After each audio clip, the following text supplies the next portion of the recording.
The big project today is trying to make my first beeswax candles. So this is all the wax from the frames and cappings that I collected all year, and it's not, you can see I didn't filter it that well. I just melted it all down into this big chunk, so I'm going to chisel it into chunks. And I set up this quick double broiler system here on my propane stove. So I'm going to melt all these down. That'll probably going to take a while, and then I'm going to filter it through a t-shirt, which I've seen people say works online, and then get my candle business going, and we'll see how that turns out. So, okay, I've got my wax melted. So now I'm going to pour it through a t-shirt to do one last filter, just to get all the dirt and anything that might make my candles look bad. So yeah, I'm going to give that a go. Well, the t-shirt seemed to work pretty well. You can see all that dirt and impurities that the t-shirt caught. And I just used a 1-gallon bucket here. So inside here I should have almost a gallon of pure filtered beeswax that I can, in the next step, reheat again and pour into my molds. I'm getting ready to pour. This is square braid wick that I ordered. It's very cheap from candle supply stores or Amazon. This is probably 100 feet of square braid wick, which was recommended as a good thick wick for beeswax, because beeswax burns a little hot. And I'm also using these are like, you might find these listed as European canning jars, or WECK, W-E-C-K jars. They come with a little gasket and like these little snap rings that hold them on. But this is also, I've read, where you don't want a deep kind of canning jar like you might see Yankee candles or something in, because again, beeswax burns a little hotter. It needs more oxygen, so you might have problems with the candle once it starts burning down. So I'm using these because I think it's a nice size to give as gifts, and it's kind of wider than it is tall, so I think it'll allow the wax, the candle to burn and get enough oxygen. I'm also going to pour, I cut this, the wick, and I pre-dipped it in beeswax just to stiffen it up. And I also got these little wick holders, also off Amazon or Candle Supply. So I just thread those through, and now that the wicks are nice and stiff, they'll just stand up straight like that. I might put a dab of wax on the bottom just to make sure when I'm pouring the wick stays in the middle. I also got a tip on the internet that if another solution for that is to get these, if you got a pile of chopsticks laying around, you can put the top of the wick through there and put that on the top, and it'll hold your wick in place. So I might try that. I'm also going to pour some wax into these soap molds.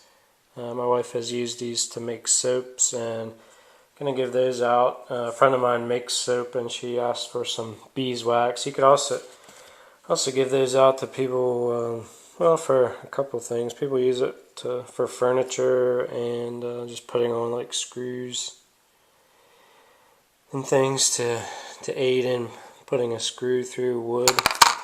But yeah, I'm going to pour these, see how it goes.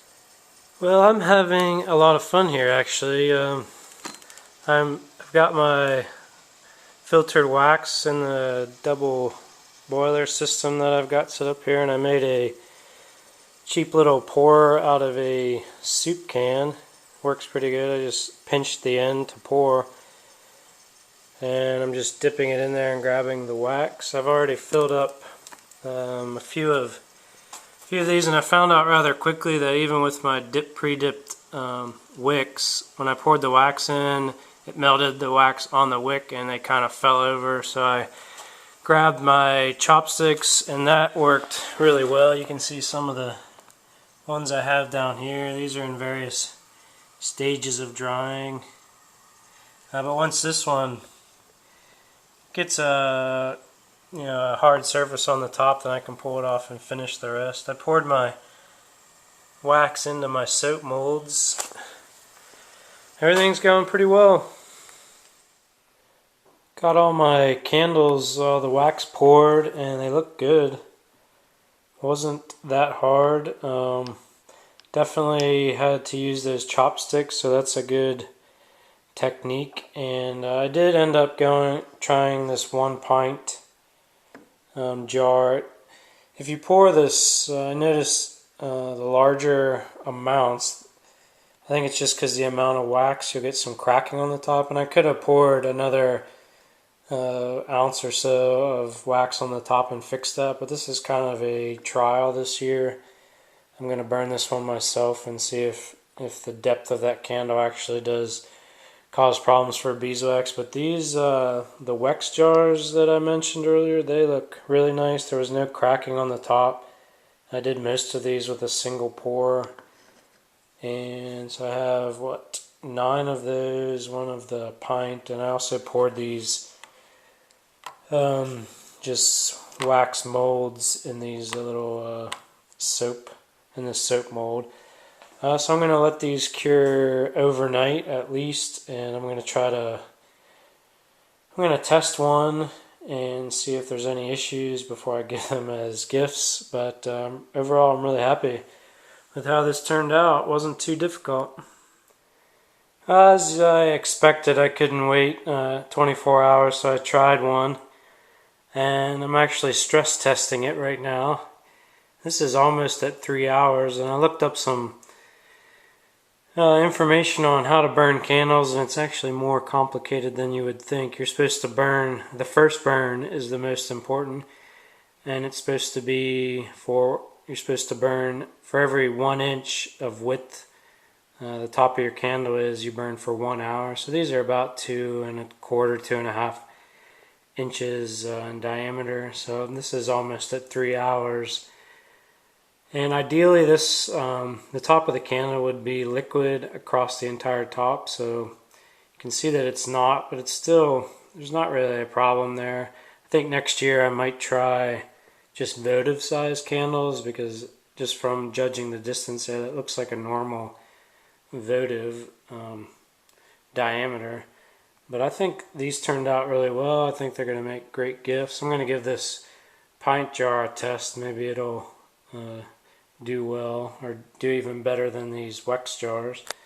But take a look at these little soap mold wax. These turned out really nice. I actually turned one of these into an ornament for our Christmas tree. I just put a little brass nail on the top with some fishing string, and it looks really nice. So I'm going to give these to a friend of mine that's making soaps, and she can melt them down or do whatever you want.